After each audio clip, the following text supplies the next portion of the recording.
Hi, నా పేరు పద్మ. నేను founder of Padma business support. చాలామంది అడుగుతున్నారు, ఎందుకు వర్చువల్ అసిస్టెంట్ లేదా వీడియో ఎడిటర్? నేను చాలామంది ఉమెన్ ఎంటర్ప్రీనియర్స్ని అబ్జర్వ్ చేశాను. వాళ్ళకి టాలెంట్ ఉంది, ఐడియాస్ ఉన్నాయి, డ్రీమ్స్ ఉన్నాయి, కానీ టైం లేదు, సపోర్ట్ లేదు, ఎడిటింగ్ ప్రాబ్లం, ఇంకొందరికేమో ఫ్యామిలీ ప్రెజర్. చాలామంది ట్రై చేస్తున్నారు, కానీ కన్సిస్టెన్సీ మెయింటైన్ చేయలేకపోతున్నారు. అందుకే నేను డిసైడ్ అయ్యాను, అలాంటి మహిళలందరికీ సపోర్ట్ సిస్టమ్ అవ్వాలి అని.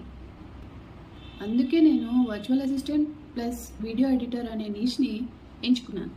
ఎందుకంటే ఒక ఉమెన్ గ్రో అయితే ఒక ఫ్యామిలీ చేంజ్ అవుతుంది, ఒక లైఫే చేంజ్ అవుతుంది. మరి మీరు కూడా ఒక్కరే మేనేజ్ చేస్తున్నారా? సపోర్ట్ కావాలి అనుకుంటే DM చేయండి. Thank you.